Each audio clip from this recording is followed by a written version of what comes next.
Presenting The Complete. Orson Welles and the Mercury Theater on the Air in The War of the Worlds by H.G. Wells. This is Orson Welles, speaking from London. as the third man. Stand by. We'll be on the air in 15 seconds, Mr. Wells. Yes, I know.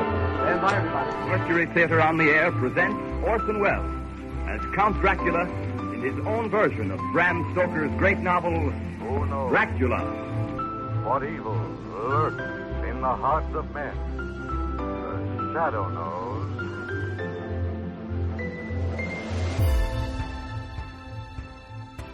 Hello world, welcome to The Complete Orson Welles, brought to you by Dwayne Old Time Radio.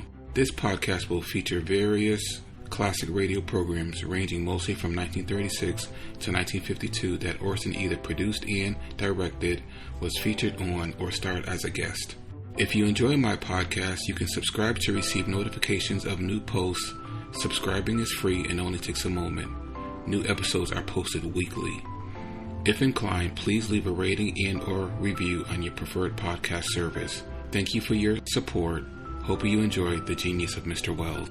Since this is December and it's the holiday month, for many people, I know not everyone does not celebrate Christmas, but for those who do, we're going to have a bunch of holiday stories this month. And we're going to start December with Campbell Playhouse, their 27th episode. And it is titled Peter Ibbetson, September 10th, 1939.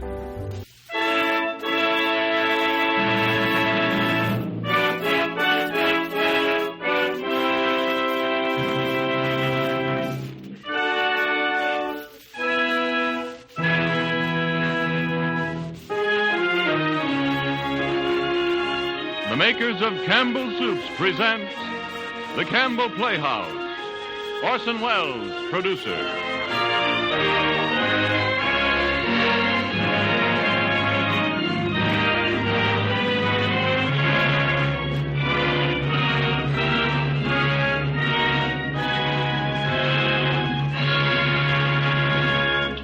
Good evening.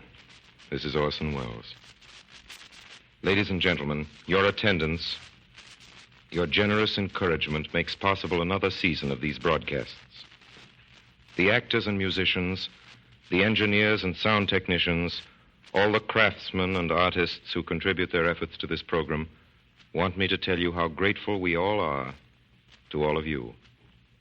In behalf of these ladies and gentlemen and of our sponsors, the makers of Campbell Soups, I promise you the best year of radio plays we know how to produce. The best stories, the very best that we can find from the theaters and from the motion pictures, and once a month our choice of the best novels. For these, the best performers we can find, the really great stars for our guests from Hollywood and from right here on Broadway, besides our own star company of Campbell Players. Here's Ray Collins, for instance, and Agnes Moorehead, George Coulouris, John Emery, Everett Sloane, Edgar Beria, and Eustace Wyatt. Here's Bernard Herrmann, who composes and arranges all our music with his own fine orchestra. And finally, here's the best news I could have for you. Standing beside me at this microphone is an actress. Well, she won't let me try to say how much I think of her. And I don't need to anyway. This isn't her first or second time with us. She's closed our last season. You remember, she came back from Europe to open this one. And this year, she's going to make this program a regular radio theater. Tonight, the week after next, and whenever she can make it, she's going to be with us. That's my news. Ladies and gentlemen, Miss Helen Hayes.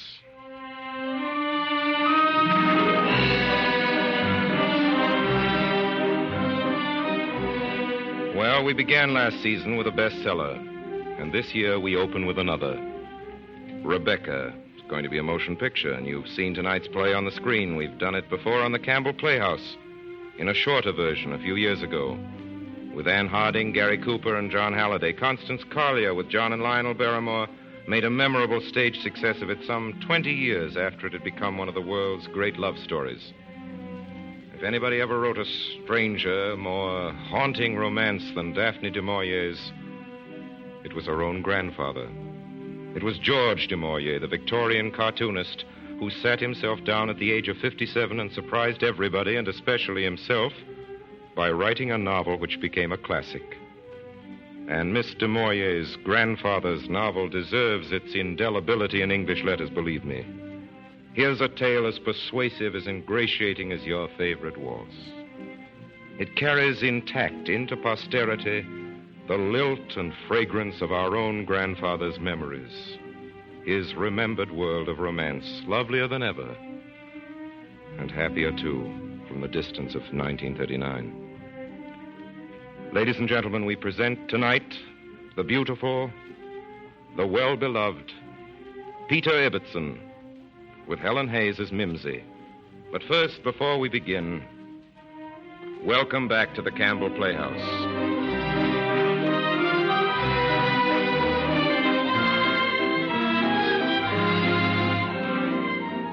Now, here's a word from Ernest Chappell.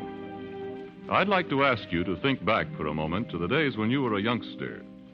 When Mother called, "Come to dinner," and you knew there was chicken, how happily the family gathered around that table. Do you recall? And when you saw the tender chicken meat just fall apart under Father's carving knife, remember how anxiously you waited for your plate to be passed? Through the years since then, chicken for dinner has always meant specially good eating, a high spot in the round of regular meals. Now, because your family and mine, and just about every American family, likes chicken so well, it's not hard to understand the popularity of Campbell's chicken soup. You see, this soup is chicken clear through.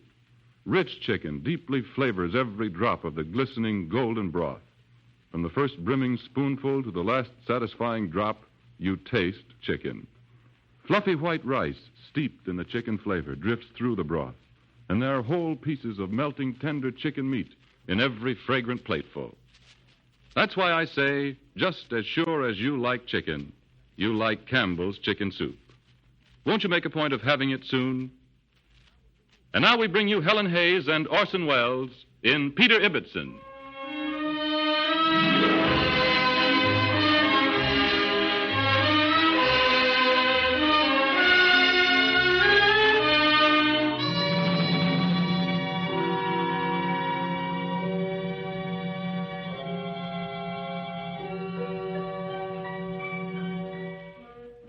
My name is Peter Ibbetson.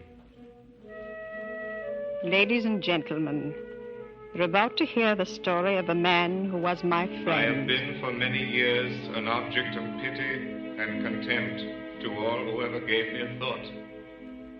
To all but one. To all but He one. died early this year in a cell at Wormwood Jail, in which he'd been an inmate for over 28 Pity years. and contempt to all. He had been originally sentenced to death over the murder of a near relative. Later, this was commuted to imprisonment for life. Yet of all that ever lived on this earth, I have been, I think, the happiest and most privileged, as you will see, as you hear my story to the end. For a great many of the facts you're about to hear, I can personally vouch. Of the supernatural parts, there is not much I can say. My name is Peter Ibbetson. You must remember that the man who wrote this was for a time incurably insane, and there seems to be some doubt among authorities of the prison as to whether he had ever completely recovered. At the risk of being thought to share his madness, if he was mad, I want you to know that I, for one, believe him to have been sane and to have told the truth all through. As you will see, as you hear my story to the end.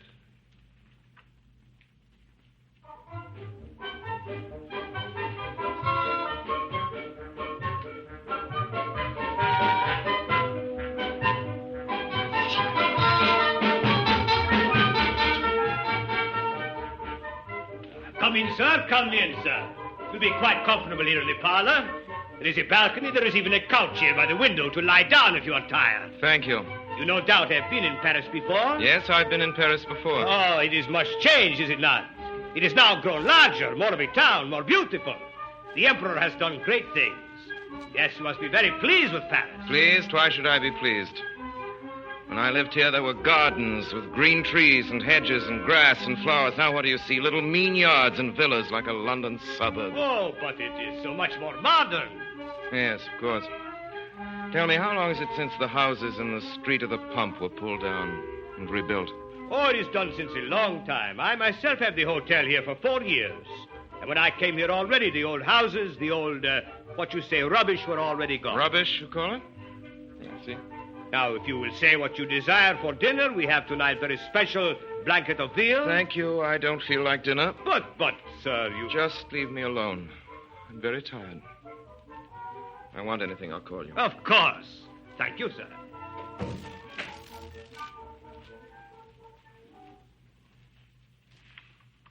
And he left me there by the open window. It was that day that we had our first dream.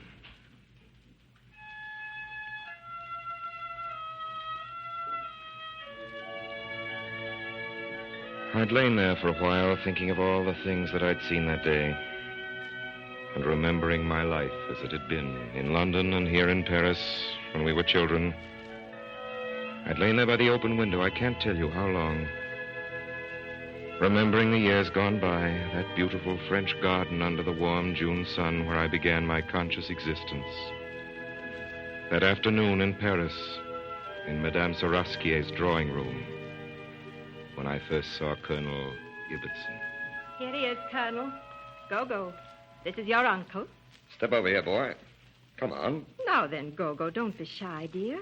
This gentleman's come all the way from London to see you. So, this is the boy whose father blew his brains out trying to get rich quick, eh? Hardly looks like a French frog at all, do you, boy? Speak up, Peter. You can speak English, can't you? Come, let's hear you say, how do you do, sir? How do you do, sir? That's better, you young scamp. Now then, straighten up. Meet your Uncle Ibbetson. Colonel Ibbetson, that's my name. It'll be yours from now on. You mean you're going to take him away, Colonel? I am indeed, ma'am. Leaving for London tonight. I'll make a gentleman of him, an English gentleman. Not like that French frog father of his, a man who couldn't even provide for his wife. Colonel Ibbetson. I think of what I offered that woman. Do you mean to tell me, ma'am, she never told you about me? Her cousin never told you, poor thing, that she and I... Please, Colonel. The boy. Oh, yes, the boy, yes. Well, ma'am, can you have him ready to leave tonight? Yes, if you wish it. He can be ready. If you'll excuse me, Colonel Ibbetson, I'll start getting his things ready. Of course, dear lady, of course. Gad, what a woman. Well, boy, say something. What's the matter? Are you dumb? I don't know what to say, sir. Oh, aren't you glad to be going to England? I don't know, sir. Don't know? Well, I'll be dashed. Oh, not that I blame you, you little rascal, with a lovely lady like that next door to make over you. The way she had her arms around you, boy. By George, I'd have given something to have been in your place myself. Quite the young Lothario, aren't you, boy? Aren't you, huh?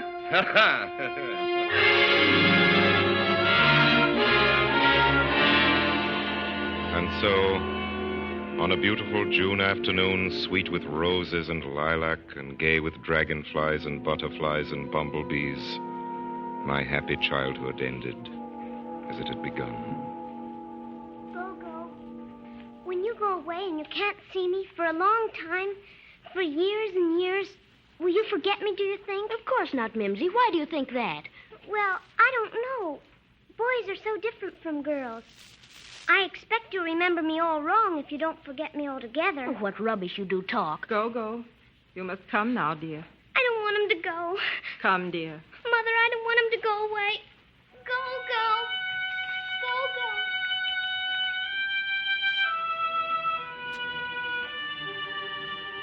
And as our carriage started, I remember I looked back and saw for the last time the house where I was born. And standing at the iron gate, I remember Mimsy, with her thin, pale face and close-cropped hair, sucking her thumb, trying not to cry. A moment later, our carriage had turned the corner, and they had vanished forever. And so it was that I left my childhood and went to England with my uncle. And there I'd lived for 12 long years until that day in June, the day of our first dream. I came back to Paris and fell asleep by the open window in that little parlor of the Tête Noire Hotel. I remember it was evening, Sunday evening in Paris. I'd seen it over and over again just like this in the old days. From where I lay, I could see the cafes in the little square between the bridge and the park. The air was full of the scent of trodden grass and macaroons and sweet French tobacco blown from the park, of gay French laughter and the faint sound of music. 12 years I'd been in England while my uncle tried to make a gentleman of me. An English gentleman like himself. On my 21st birthday, he'd sent me to his tailor for a dress suit. After that, he took me out with him into society. That was where I met her. I was at Mrs. Dean's. Mrs. Dean was a lady to whom my uncle was at the time especially attentive.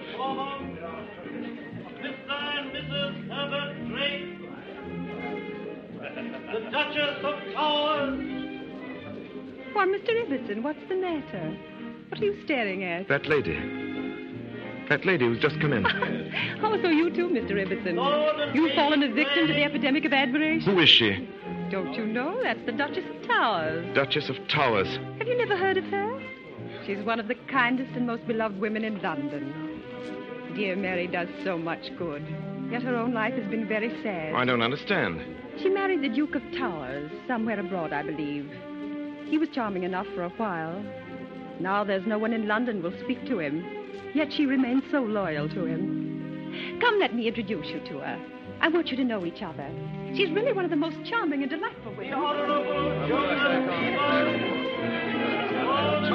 Charming evening. Most delicious. I heard that her Grace was in London, that's why. Oh, Grace, it's a wonderful thing you're doing, that new hospital you're founding. Oh, thank you. You're so kind. If you only knew what happiness it gives me. Mary, I'm so glad you were able to come. I wanted to see you, my dear. Mary, I want you to meet a young friend of mine, Mr. Peter Ibbetson, the Duchess of Towers. How do you do, Mr. Ibbetson? Oh, there you are, Your Grace. If you'll allow me to take you into dinner. There's something about that new charity idea you have. I thought. Why, Peter, what's the matter? You seem tongue-tied. Oh, I'm sorry, Mrs. Dean. Well, you did want to meet her, didn't you? What a strange boy you are. You mustn't be afraid to meet people. Mrs. Dean, it's not that. Honest, seeing her like that, I just couldn't. She's too beautiful. Why, really, Peter? Ah, Mrs. Dean, I can see you're trying to entertain that nephew of mine, the moon calf. Come on, wake up, boy. Stop gooping through the door at that fair one in the room beyond. Poor fool. The desire of the moth for the star, the night for the morrow. I'm afraid you've not inherited your father's prowess as a Don Juan. Don Juan? Why, he always speaks of his father as the most devoted husband. Ah, yes, of course, yes. He speaks of that Frenchman, Pasquier. Yes, of course. But I can see that you, Mrs. Dean, being a woman of the world, have already guessed a certain... Ibbetson. Oh, dear lady, be discreet. Not a word, I beg you. I wouldn't have it known for the world. But as you seem to have caught the likeness... Ibbetson, for heaven's sake. We were young, his mother and I, and spring, you know. Spring in Paris. I don't believe it. Of course. Well, that's what you have to say, Mrs. Dean. But tonight, before I sleep, I'll write you explaining everything. Peter himself will bring you the letter. Won't you, Peter? Why, yes, sir. That's right, my boy. Here's a chance for you to make up for your clumsiness. Remind me, I want you to take a letter to Mrs. Dean tomorrow. A very private letter, you understand? Yes, sir. I want you to deliver it yourself, Peter. Very well, sir. And now, dear lady, if I may have the pleasure of your arm... Que voulez-vous? It is the call of youth, and what is youth, sweet lady, without love? L'amour, si doux, si bon, si ravissant. L'amour.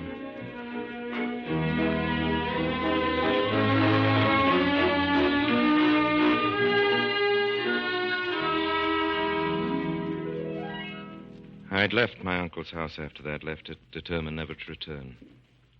And I was back in Paris. So it was that that evening, tired and saddened, I'd come to the hotel. I lay there by the open window with evening coming on, thinking sadly of things I'd seen that day. A crumbling wall, a stump of a tree, a rusty iron gate. All that was left of my dear, familiar world. From below, I could hear the noise of laughter and the faint sound of music. And down the street, an open carriage was driving towards me, coming closer and closer under my window. There was a lady in the carriage by herself, and as she glanced up at my window for a moment, As in a flash of summer lightning, her face seemed to light up with friendly recognition, with a sweet glance of kindness and pleasure and surprise, a glance that pierced me like a sudden shaft from heaven. It was the Duchess of Towers. And a moment later, the carriage was out of sight. I lay there a long time by the open window. In the square below, the voices were still, and it was getting dark. And then it was that I fell asleep. Perhaps it was my weariness, or the heat of the thunder in the air, or the strange sound of the distant familiar music. Mr. Ibbetson? The Duchess of Towers. Come in, Mr. Ibbetson. Oh, I can't. The gate is closed. The gate isn't closed, Mr. Ibbetson. You only think it's closed because you're not dreaming true. Don't be afraid. Give me your hand and come in with me. You see, it's so easy. It's an old iron gate to a garden, that's all. Am I awake or am I... Oh, it's so strange. I know I'm asleep. Lying by the window in the parlor of the inn. Yes, and just now from your window you saw me driving by. So don't be afraid. And of course you're asleep, Mr. Ibbetson, and dreaming. Otherwise I'd not be talking to you like this, you may be sure. Hold my hand, Mr. Ibbetson, and come with me. Now. What do you see? I see a garden. I hear someone playing. You know that tune? I seem to have heard it before. Long ago. You see, now you're dreaming true, because I have you by the hand. Dreaming true? Yes, and now you must try again. I'll hold your hand and help you. Give me both your hands.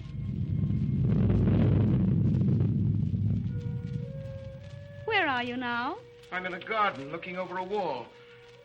Somehow I expected the wall to be very high, but it isn't. I find I can look over it easily. You can see everything quite distinctly, can't you? I can even smell the scent of the flowers. You can see and hear and smell, but you mustn't touch, ever. Flowers or people or anything. Now try again. What do you see? I see a tree, an old apple tree, and I see two women sitting under the tree. One of them is knitting at a table, and I know that table.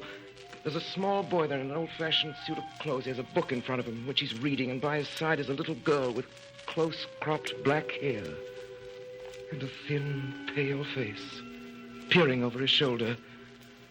Could I speak to them? Just for a moment. Mother, Mimsy, Madame Tarowski, eh? It's no use. They can't hear you. You must remember that all the things and all the people in this garden are dead and gone by. If you try to touch them or speak to them, it blurs the dream like breathing on a window pane. I don't know why it does, but it does. With you and me, it's different. We're alive and real. That is, I am, and you seem to be real too, Mr. Ibbetson, by the grasp of your hand. Though why you're here and what business you have in this, my private dream, I still don't understand. No living person has ever been in it before. I can't make it out. Still, you're very welcome here, Mr. Ibbetson, if it amuses you to come. Especially as you're only a false dream of mine. For what else can you be? And now I must leave you. But if you want to stay on here in this garden after I've gone, you're very welcome to that, too. If you can. Time to go in. Oh, not yet, Madame Tarowski. Yes, go. It's getting late. Your mother'll be wondering where you are, and the dew's beginning to fall. Oh, Mother, just one more story. You promised. Oh, please, Madame Tarowski. One more story. Oh, very well, one last story. What shall it be this time? Tell us about the white cat. No, the Sleeping Beauty. How about Prince Charming and the Fairy Princess? Oh, yes, Prince Charming, the Fairy Princess. Well, once upon a time, many, many years ago, when the world was a younger and better place than it is now, there lived a king and queen who had one son, and his name was Charming. And when he grew up, the king, his father, and the queen, his mother. I had awakened. There were voices in the passage. Madame and the Duchess will be quite comfortable in the parlor until the storm passes. Thank you, and will you see that my coachman and footman are dry and comfortable? Yes, Madame, I will see myself to your orders. I'll carry it out. Thank you, Madame. You are too kind. The Duchess of Towers. Oh, I'm so sorry. I didn't know there was anybody here. Why, Yes, Your Grace. you are Mr. Ibbetson, are you not? It's very kind of you to remember me, Your Grace. Oh, please don't let me disturb your early evening nap. You were sound asleep, weren't you? Confess. Yes, I'm sorry. I must have dozed off. Oh, don't apologize. I fell asleep in my carriage myself just now until the storm awoke me. And then I had the coachman pull up at this inn because he was getting wet and the horses were frightened by the lightning, poor things. I think I saw you drive by just now from my window. Do you often come to Paris, Your Grace? Whenever I can steal away from London and the season and the rush, even for a day, I come across the water here to Paris. I love Paris, too. Strange that we should meet here in this little inn. I didn't know that anybody knew of it. At least not English people, I mean. Mr. Ibbetson, this winter when I saw you at Mrs. Dean's... Oh, I'm afraid I stared very rudely at you. I was hoping you'd forgotten. I remember it very well, Mr. Ibbetson. You know, that evening, in a strange way, you reminded me of a little French boy I once knew who was very kind to me when I was a little girl, and whose father you happened to be like. But then I met you and heard your name, and afterwards they told me you were a young English architect, and from that, and from what I hear, a very promising one. Well, I was once a little French boy. You? Mr. Ibbetson? Yes. Later I had to change my name to please a relative and become English. As a child, this is where we lived, here in Paris. What an extraordinary thing. What was your name then, when you were a child? My father's name was Pasquier. Pasquier.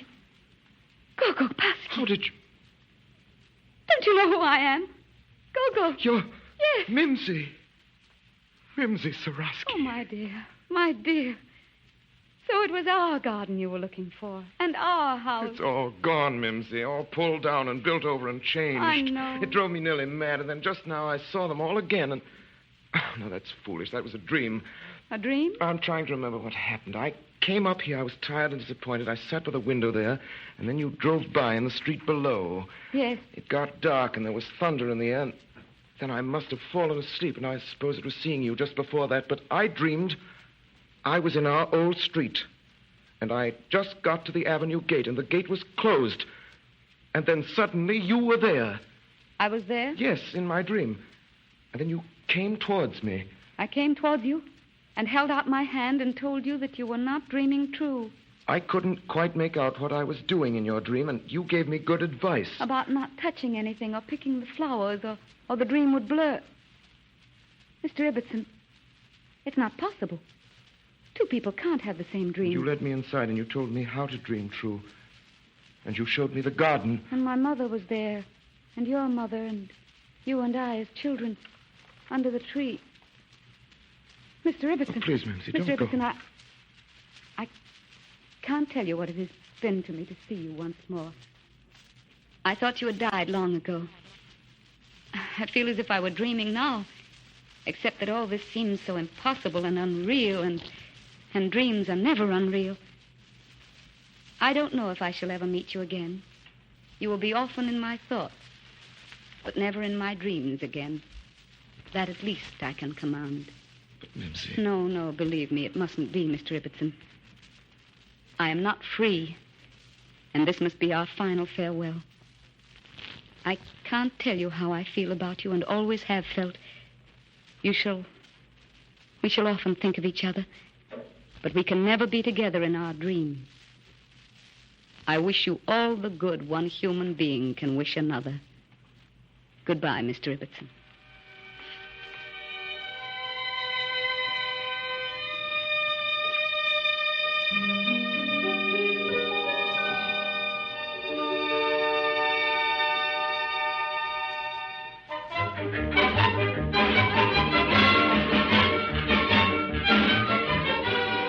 You are listening to the Campbell Playhouse presentation of Peter Ibbetson, starring Helen Hayes and Orson Welles. This is the Columbia Broadcasting System.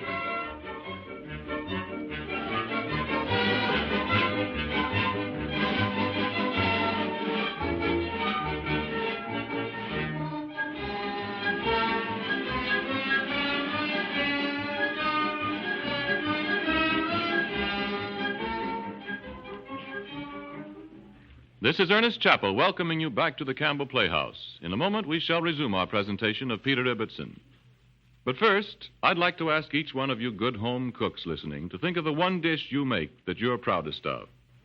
Whatever it may be, I'm sure you devote great care to its making, and that's why your specialty earns the praise of your family and friends every time you serve it to them. Now, at Campbell's, our specialty is soup. On the making of soup, we lavish time and care and the skill of years to improve our recipes and to ensure that each soup will be equally good from kettleful to kettleful. Many, in fact, most good home cooks have long since turned over their soup making to Campbell's. If you haven't done so, we'd like to make soup for you. As a good cook, proud to serve your own special dishes, you'll understand why. Will you give us a trial? Let me suggest you try Campbell's chicken soup, a soup with deep, rich chicken flavor. Or Campbell's vegetable, a soup that's practically a meal in itself with its rugged beef stock and 15 different garden vegetables. If you'll do this, I sincerely believe that you'll decide to let Campbell's make your soup for you right along. Now we resume our Campbell Playhouse presentation of Peter Ibbetson, starring Helen Hayes and Orson Welles.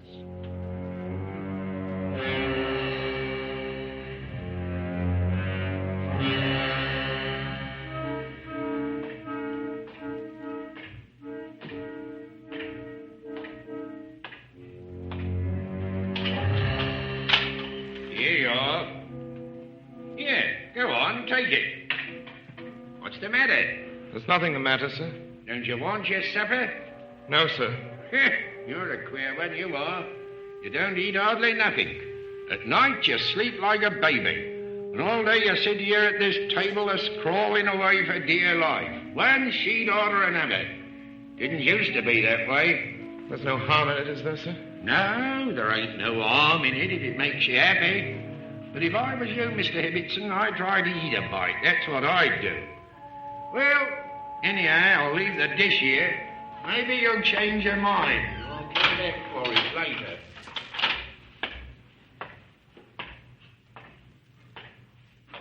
So. Now I'm alone again. And go on with my story. You know about my enchanted youth and of the garden in Paris where Mimsy Soroski and I played as children. I've told you of my coming to live in England with my uncle, Colonel Ibbetson, of my return to Paris, and of my strange meeting with the Duchess of Towers. Now, with an unwilling heart, I must come to the great calamity of my life. Soon after my return to London, I called one evening upon my friend, Mrs. Dean. Why, Peter, you're back. Where have you been? In Paris. I returned this afternoon. You left so suddenly. Is it true you and your uncle quarreled? I'm afraid so. I'm so sorry. Tell you the truth, I've been feeling rather sorry about it myself. So you're going to make it up? I hope to. Mrs. Dean, there's one thing I want you to tell me, something I've never quite understood. That evening at your house, my uncle made certain remarks, certain allusions to my father. Peter, I assure you, he was just talking. He didn't mean anything. Mrs. Dean, that wasn't the first or the last time my uncle has spoken in that way about my parents. Peter, may I ask you a question? Yes, of course. Your father and mother were a very devoted couple, were they not? They loved each other at first sight, and they kept right on loving each other till the day they died. And your uncle, Peter? Did they ever talk about him? Were they friends, he and your parents? Did your mother like him? Well? Not much, Mrs. Dean. Was there any particular reason for your mother's aversion to the Colonel, as far as you know?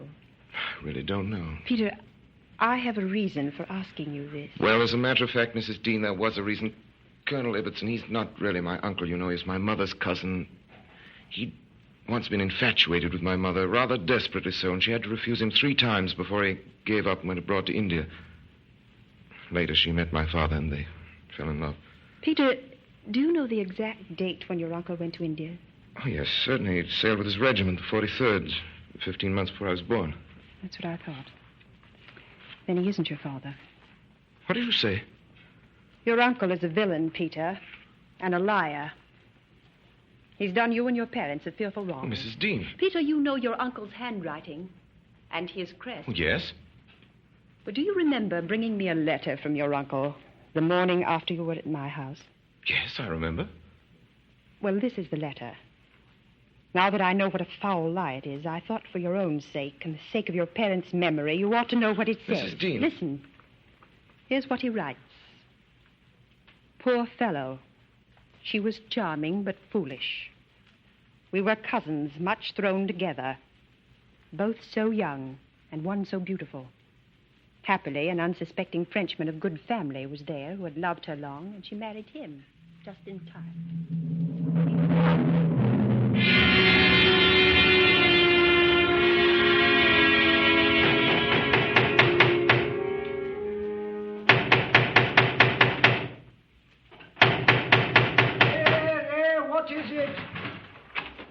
What is it? Crockett. Oh, it's you, Mr. Peter. Why, we ain't seen you in a dog's Where's my uncle? Why, the Colonel said he's upstairs. He's in his room, but it's late, I got sir. to see him. Oh, there, you are in a hurry, Mr. Peter. I never saw you in such a hurry before in my life. Uncle! Oh, well, the traveler returns. My beloved nephew. Why this honor?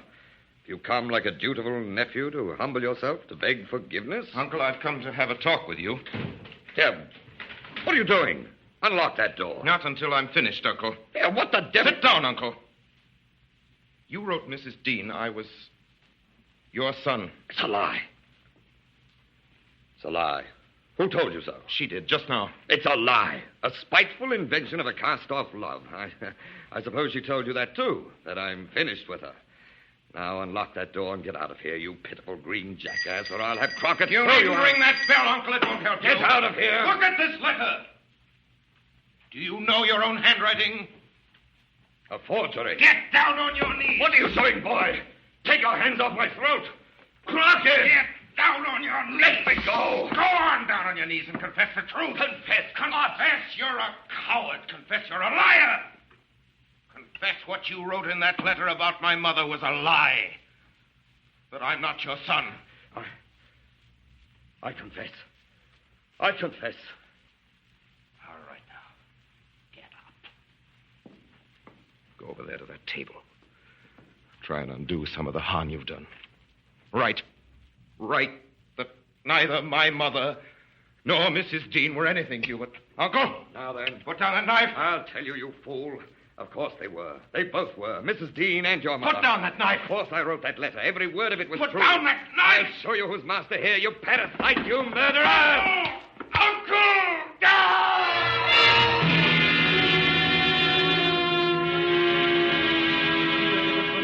You have heard the verdict of this jury.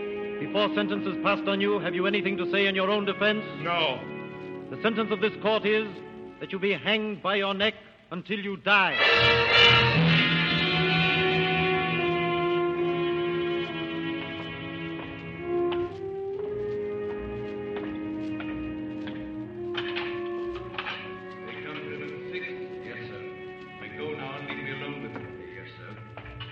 Is that you, Chaplain? I'm glad you've come. Miss Ibbetson, last night you spoke of some message to a friend. Do you care to give it to me now? Yes. Very good of you, Chaplain. Here it is. What is it, Mr. Ibbetson? There are certain prison regulations. I don't think this will interfere with regulations. It's a miniature of my father and mother. Who is it for? For Mary, Duchess of Towers. And you won't send it, will you? You'll take it to her yourself. I will, Mr. Ibbetson. I promise. No message goes with this? Just tell her it's from me. She'll understand. Very well. Mr. Ibbetson, we haven't much time. Will you kneel down with me and pray? Pray? Yes, Chaplain, I'll pray to whatever's left in me of inherited strength and courage. I'll pray that it may bear me up just a little longer, so that I won't disgrace myself on the gallows. And I'll pray the dear Lord to put a light in the window and leave the door unlatched for a lost and weary child.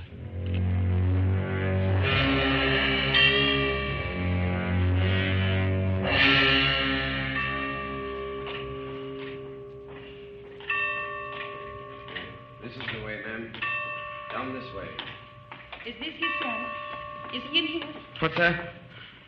Oh, don't let them come in. Let me alone, I beg of you. Let me alone. It is. Chapman's with you. It's the governor. Come in, sir. And you, ma'am, come in.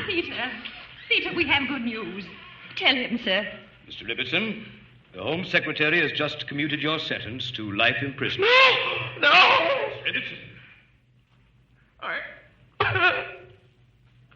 tried to be brave. I tried to keep my courage up by thinking of the time I was going to die. Oh, Peter, you mustn't take it this way. You think you're being kind, but you're not. You're not.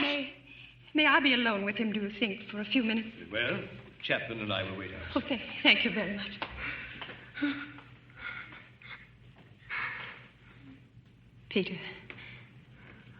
Peter, won't you keep on being brave? I'm young and strong. I'll probably live 50 years. 50 years of misery and torture. Alone. Why couldn't they have let me die?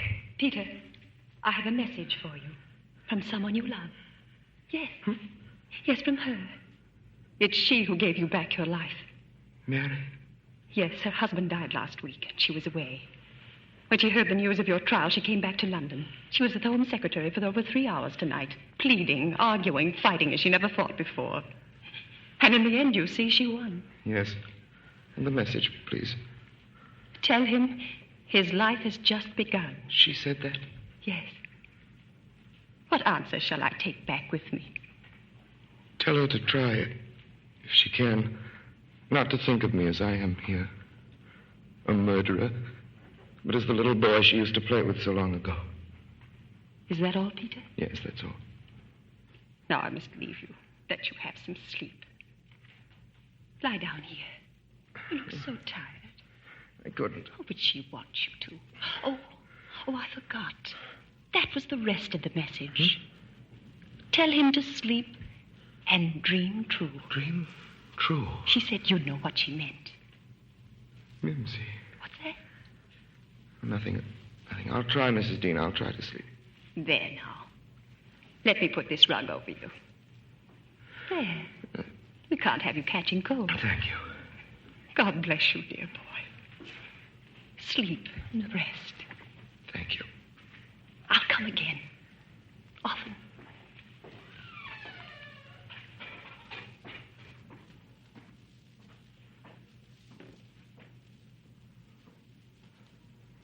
Mr. Ibbetson, so at last you've come. Mary! I've been looking for you and waiting for you here. Why haven't you come sooner?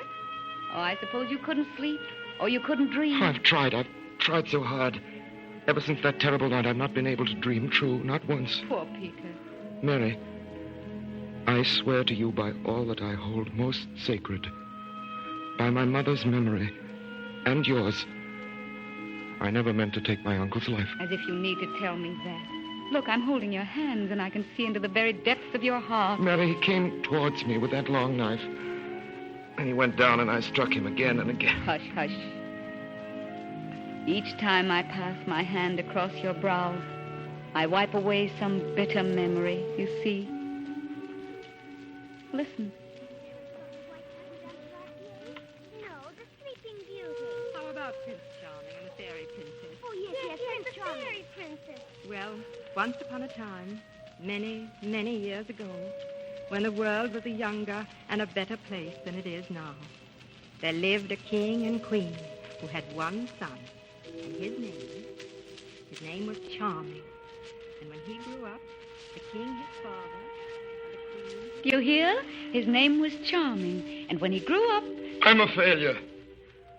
My life is finished. Hush, hush. Give me your hands to No, hold. it's true. It's true.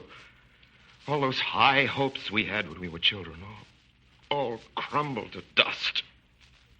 I wanted to fly up in the sun, because you asked me to. I wanted to succeed beyond all men because you wished it. Peter.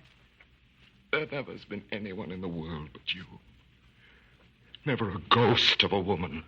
Never even a friend until that night when I first saw you in London. Till then, I scarcely lived at all. I fed on scraps of remembrance. I was waiting for Mimsy to come back again. And when she did come at last... Oh, for a time I was too blind to recognize her. And now I don't know which of the two has been the sweetest. You or she. Both have been my life. And shall be, Peter. And shall be. The charming and beautiful fairy princess were married and lived happily ever afterwards. And that, my dear, is the end of the story. Now, come on, children. This time we really are going home. Go, you take the basket. Mother, are you sure they lived happily ever afterwards? Yes. Forever and ever? Yes. Forever and ever and ever? Yes. Oh, Gogo, I'm so glad. Aren't you? I'm so glad they're happy together. You see, Peter, from this moment we belong to each other.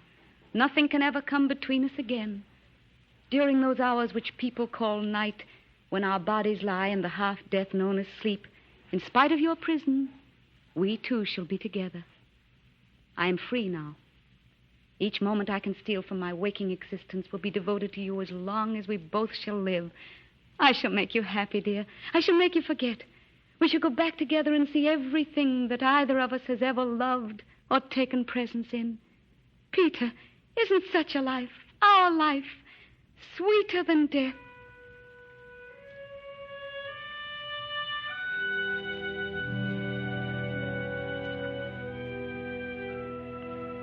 There really ends my story.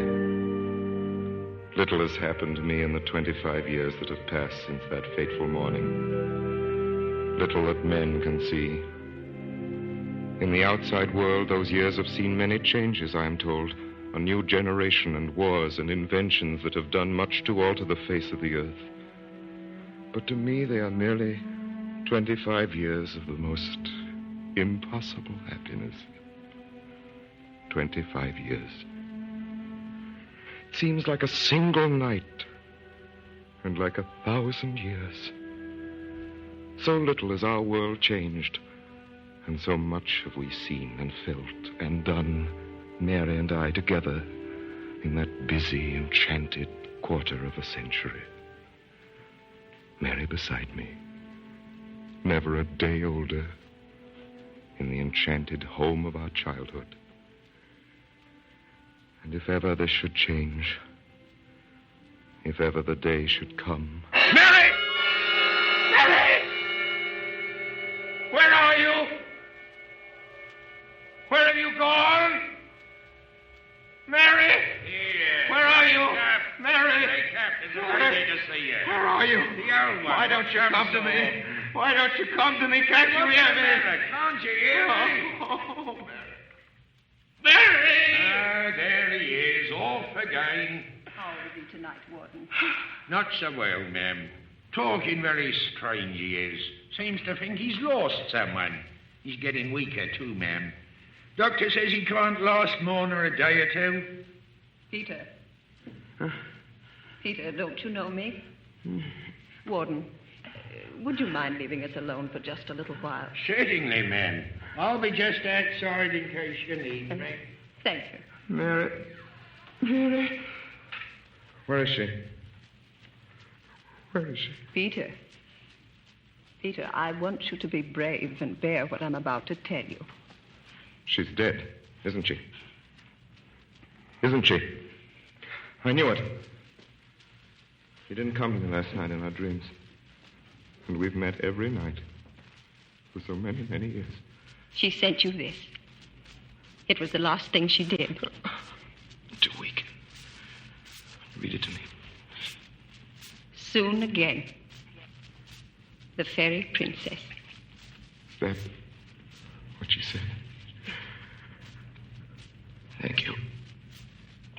Soon again. Soon. Oh, I'm so tired, so tired.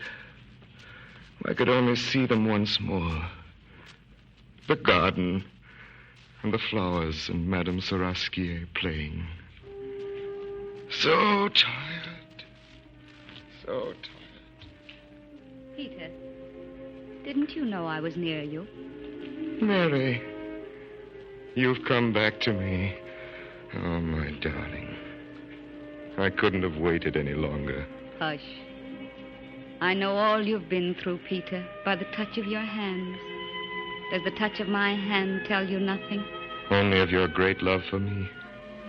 That's enough. You've no idea how difficult it has been for me to come back to you, Peter, even for a few moments. And even now I can't stay very long. It's like holding on to the windowsill with one's wrists. But since you died, Mary, I haven't had one single... Every thought you had, my love, since I died, I know already. You will know it. You will feel it. All in a moment, just as I did. And the world, the foolish world, will call you dead. And you will only have begun to live. I can't understand. And I can't find words to tell you. Language is such a poor thing. But where I am, it is all eye and ear and the rest in one. And oh, so much more besides. Where I am, I hear the sun shining on the earth and making the flowers grow. And the birds sing and the bells pealing for life and death. Happy, happy death. If you only knew it, Peter. The sun is shining on moons and planets, and the very stars are singing. What does it all mean? It means, Peter, that nothing is lost. Nothing. We on Earth are only poor little grubs. Our body is the cocoon we spin ourselves from our early life. And at last one day it bursts, and we fly away with our memories about us like great wings. That's what we are, Peter. Memories that never die. And shall we be happy? As happy as we have been? We shall never be parted for a single moment. That's all I want. And think of it.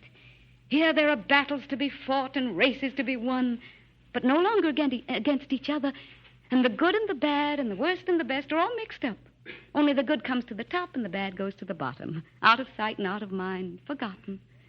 And everywhere about me, there seems to be an ever-widening where perfection is. In a moment you will wake and I must leave. Oh, don't leave me, dearest.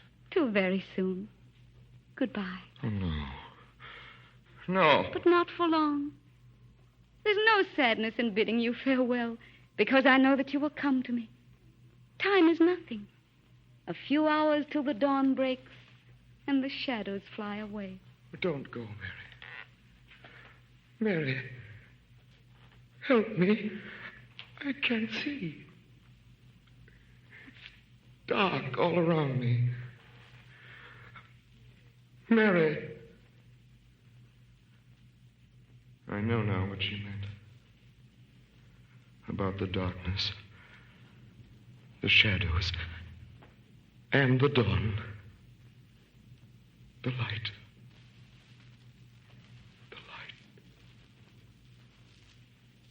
My friend Peter Ibbetson died in Wormwood Jail at the age of 67. After his death, I had the melancholy satisfaction of seeing him in his coffin. The splendor of his dead face as he lay there will haunt my memory until I die.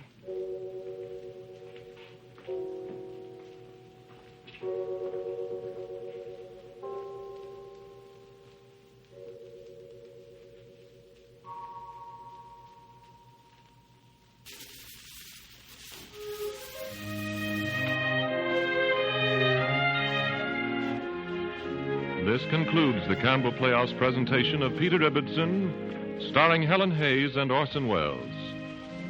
In just a moment, they will both return to you with news of next week's play and plays of the weeks to come. But first, a word on behalf of our sponsors. I said a little while ago that just as sure as you like chicken, you like Campbell's chicken soup. I'm sure of that, because in this soup the accent is on the chicken. It's a homey, old-fashioned chicken soup, the kind perhaps your grandmother ladled out of her own soup kettle long ago. Indeed, I dare to say that you'll find this chicken soup even better than homemade, because Campbell's use all the good meat of the chicken to fill the soup with rich chicken flavor, first to last. If you were to visit the Campbell kitchens, you'd see the broth slow-simmered in true home style, simmered till it has the inviting chicken aroma and deep golden gleam that proves it is chicken-rich. And then to this chicken broth, you'd see fluffy white rice measured in to give this soup a hearty, satisfying substance. And then whole pieces of tender chicken meat. So won't you have it soon? Because just as sure as you like chicken, you like Campbell's chicken soup. And now, Orson Welles has something to say to you. Actors are sometimes asked which they prefer, the radio or the theater. Well, theater is a word that means more than it used to mean. Theater is rolled up on celluloid these days and shipped off in cans to the ends of the earth. Theater comes to you wherever you are when you tune to this station at this time on this day in the week. Our job is to make it good theater if we can. Nowadays, nobody in the theater is foolish enough to think they can keep the theater alive just by putting on plays in the city of New York. We're all of us out trooping again. It's called reopening the road. Now, the road means all the 48 star-spangled states of America. It means everything on this continent except a certain little district with a big name, Broadway. People write songs about it. It's the show folks' Main Street. We love it. It's where the plays come from. But, ladies and gentlemen, we know they mustn't stay there. And we're going to bring our plays to you. All you have to do is buy some tickets and give us a place to hang our scenery. But, of course, there aren't enough of us for everybody. Not even everybody wants to see a play. We'll do our best. But the radio is going to be our biggest auditorium. We think it's going to help us keep the theater worth keeping alive. Radio is theater. The Campbell Playhouse is your playhouse. Accept, please, with our compliments, a season subscription ticket to another year of first nights. I promise you first companies. Our sponsors, the makers of Campbell Soups, are your hosts. This station, this time, Sundays. And I've got a lot of stories I think you'll like. Next week, for instance, we're doing the Pulitzer Prize play, Our Wilderness. It's about ordinary people, but the play isn't ordinary. I can't tell you the story now, but I'm pretty sure you'll be interested in what happened to the Miller family on 4th of July of the year 1910. Mark it down for Sunday evening, September 17th, 1939. And the week after that, Helen Hayes plays Kathy in Wuthering Heights. Because, as you know, Helen Hayes has adopted us. Ours is the only radio program she will play on this season, and she promises to be with us for every broadcast she can possibly manage. Here she is, ladies and gentlemen.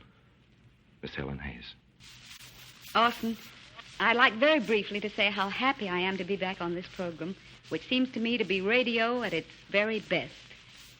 Ladies and gentlemen, I believe Orson Welles is making with his productions a uniquely important contribution to the whole institution of radio. It's tremendously exciting, of course, to be associated with that contribution. And I'm looking forward with more pleasure than I can tell you to my appearances at the Campbell Playhouse. Thank you, Miss Hayes. You make us very happy. And thanks for your performance tonight. Now it's time to say goodbye. Ladies and gentlemen, remember Our Wilderness next Sunday. Until that time, our sponsors, the makers of Campbell Soups, and all of us on the Campbell Playhouse remain, as always, obediently yours.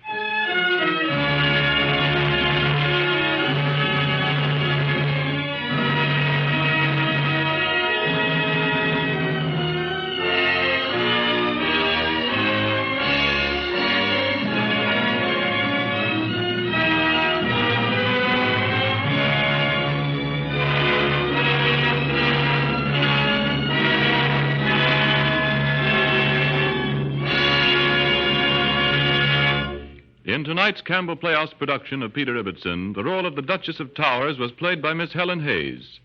Peter Ibbetson was Orson Welles. Colonel Ibbetson was John Emery, Mrs. Dean was Agnes Moorehead, and Madame Seraskier was Vera Allen. The part of the governor was played by Ray Collins, Crockett by Everett Sloane, and the warden by Eustace Wyatt. The part of the chaplain was played by George Coulouris, the judge by Edgar Barrier, and the turnkey by Richard Wilson. And the roles of the children, Gogo and Mimsy, the two children respectively, were played by Kingsley Colton and Betty Filson. The music for the Campbell Playhouse is arranged and conducted by Bernard Herrmann.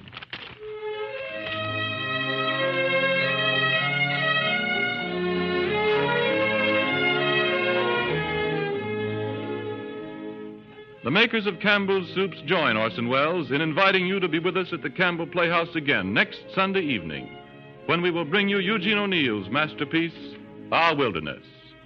Meanwhile, if you have enjoyed tonight's Campbell Playhouse presentation, won't you tell your grocer so tomorrow when you order Campbell's Chicken Soup?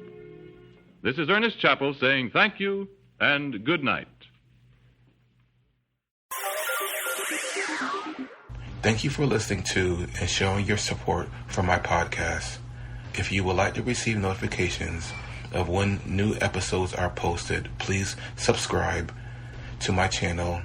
Subscriptions are 100% free, and they really help me get an idea of how I'm doing.